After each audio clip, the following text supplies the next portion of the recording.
Hi everyone, it's Kino here. Welcome to the Kino Yoga Show on Miami TV Live.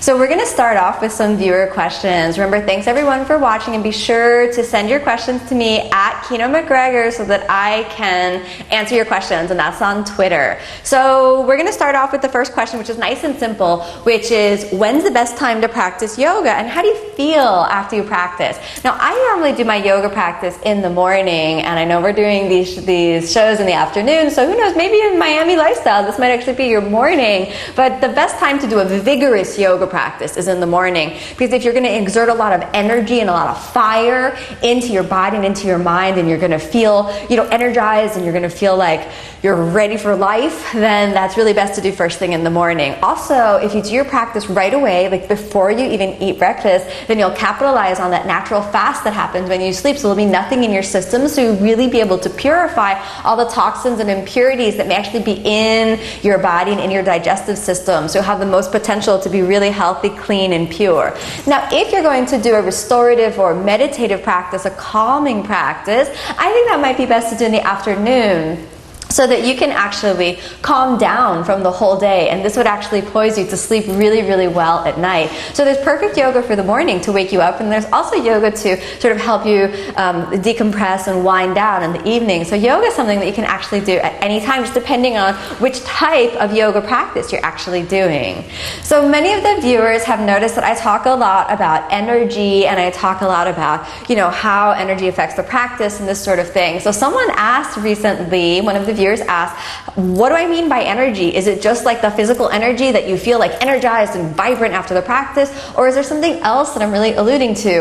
Well, it's probably the something else now that's really kind of hard to define, but let's actually talk about that for a moment. So what are you, right? So that's a question. What are you? Are you your body? Are you, your name? Are you your history? It's a hard question if you really think about it. And yoga really works with who you are, and you essentially are energy, your vibration. You are almost like the song of yourself. You are a being that's vibrant and alive and is oscillating with a particular pattern. And it's that energy that I'm talking about, the energy which is called in Sanskrit, which is the language of yoga, prana.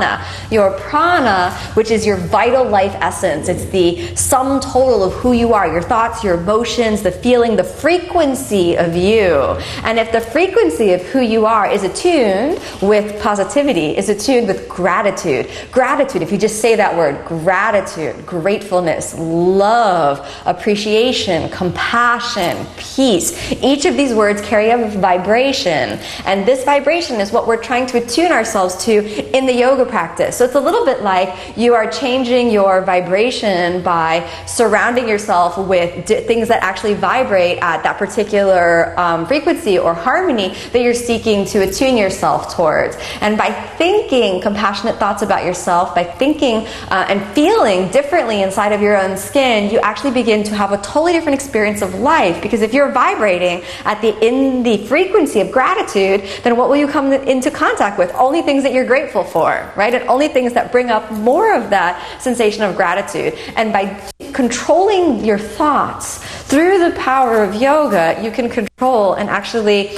control maybe is a bit of a negative word, you can actually change your life experience to be more attuned with gratitude, things that you're grateful for, things that are peaceful in your life. And so this is the energy I'm talking about, the energy of life, the energy that is the essential nature of who you are.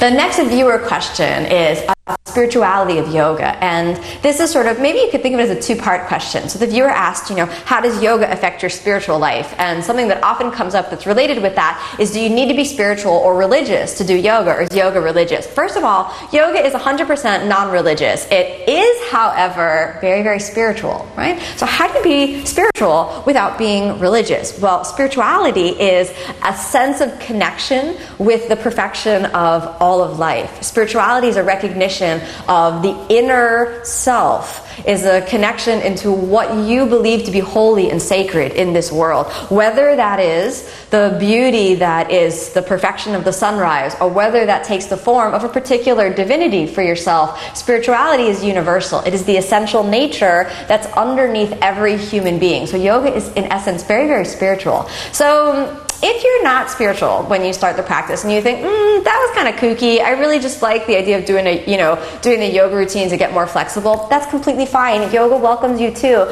You don't need to believe in the beauty and the grandness of life when you start to practice. But I have a sneaking suspicion that if you do the yoga practice, one day, maybe not the first day, but one day, you'll open your eyes after the practice and you'll look out and the world will be vibrating in the beautiful harmony that is the essence of life, and you'll experience true gratitude and true peace for everything that is. So, don't take my word as the truth. Do the practice, and even if you set your goal at just getting more flexible and more fit, see if one day some other more subtle appreciation of life starts to tune in.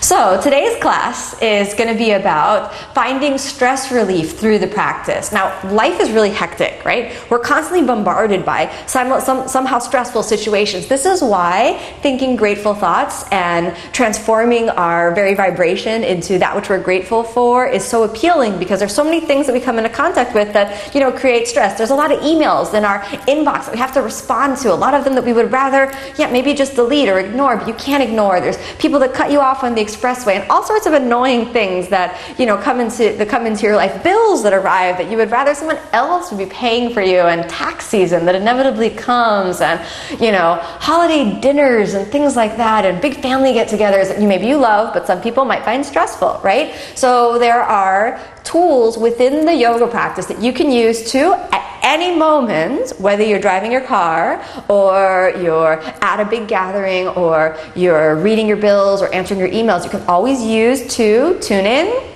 and decompress. I actually find that I need to go either to one extreme or to the other to actually find true stress relief. So what that means is I either need to drop down really, really into the center of my being, or I need to come so high up in terms of energy that I burn off of the stress. So we're going to actually work on both of those, all right? So I generally find that if it's hard just to immediately drop down, so we're going to work up a little bit of energy and sort of burn off any residual tension that might be in the muscles, and then once we burn that off, we're going to drop down. Okay, so ready to begin. Here we go. How are we going to start that burning sensation? Well, the other benefit of this is the little burning sensation will also give you really strong abdominal muscles. So if you're working your core and you're interested in that, there's a little extra gift waiting for you from this. Okay, so knees forward like this, and now hands forward. And then exhale, round your back until the sacrum is on the ground, and then round your back again and hold it. We're going to hold this for 5. And think about everything burning inside of the body. My abdominal muscles are actually pretty sore from my yoga practice, so today I really feel it burning. And then inhale. Let's come all the way up. Okay, right leg up. All right, we're going to do this pretty rigorous so that you can feel the tension just release from the body. And then roll it down. Sacrum, so that's the very bottom of the pelvis, and then the lower ribs. Hold it and hold it. Focus your mind so there's no other thoughts. Just stare right at your toe. All the other thoughts go away. Take it back up. Right foot down. Left foot, take it up. No other thoughts. It has to be so intense so that you think of nothing else. All the way to the sacrum. Back down to the lower ribs. Hold it. Hold it, hold it, don't let it go. All the way up. Now, both. Okay, this is the test. Hold, hold. Gaze right at the toes. Lower. Again, lower. Hold it.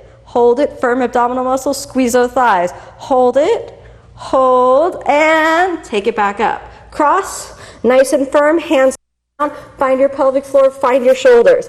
Inhale up, exhale down, and again, here we go. No other thoughts. It's got to be intense. Here we go. All the way up, all the way down. Hold it. Hold it. And sacrum, hold it. And lower ribs, and nice and steady. The whole body is engaged. Every muscle in your body is doing this. Thighs squeeze in. Whole body is completely there. Back up. And one more time. Cross. All the way up. All the way down. Now, curl your toes under. No thinking. All the thoughts going to fall away. From here, nice and easy. Hands forward. Press through the shoulders. Come up on to your hands and toes. Squeeze your thighs towards each other. Plank position. Hold the plank position. From here, come up onto your toes, high plank. Hold it, nice and steady. Hold and hold. Now we'll activate the shoulders, all right? Take your left knee, pull it into your armpit. Exhale, slide it down. Inhale, take it up. 3 more of those. Exhale, slide it down. Inhale, press it up. Exhale, slide it down. Inhale, press it up. Step it back. Your shoulders, the more they burn, the better it's going to feel after. Right knee into the armpit. Exhale, down. Inhale, press it up. Exhale, slide it down. Inhale, press it up. 1 more. Exhale, slide it down. Don't let that toe touch. All the way up. Step. Hold. Hold. And bend your elbows. Inhale, upward facing. Exhale, downward facing. And again, shoulders right over here. Here we go. This is going to be hard. It's got to be hard. You can't think about anything else. Just remember, we're going to relax after this. Left leg up. Keep it up. Shoulders forward. Exhale, down. Inhale, right leg up. Hold it. Hold it.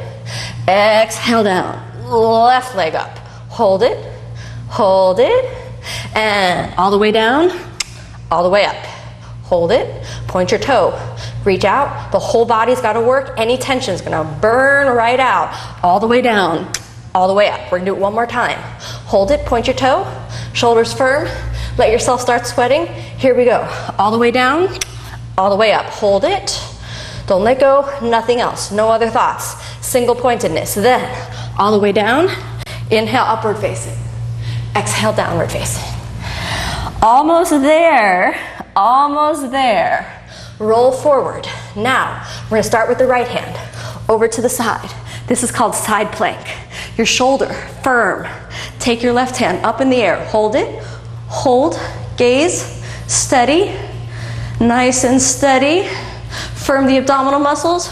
Reach it high. Reach, reach, reach. Squeeze your thighs. And then, some of you may be able to take this deeper. Bend your left knee. Reach down, hold your toe. And inhale, straighten. Left leg point. Hold, hold, and let it go. Reach, reach, hand down. Upward facing dog.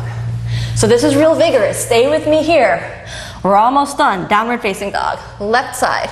Roll over to the left side. Sorry you're getting the butt cam right now. All right? Now, right hand up. Seal the whole line of the body in one side. Steady, steady. And then if you can, maybe let's try with the straight leg. Right leg raises up. Hold your toe.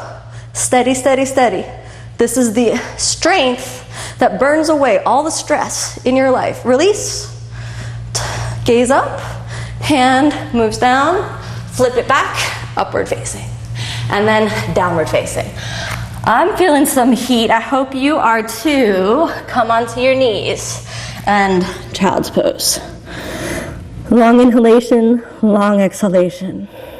Again, long inhalation, long exhalation. One more. Long inhalation, long exhalation. Sit back. Now that you should feel almost a relief. Like, wow, thank God that was over. I survived. One of the most important things that helps you get over stress, why that upward energy helps to relieve stress, is because it gives you confidence. It gives you the magical belief in yourself that you can rise to the occasion, that there's nothing you can't handle. There's nothing that could stress you out, that could take away your center of peace, that the mind is steady and strong. Now with that confidence, as the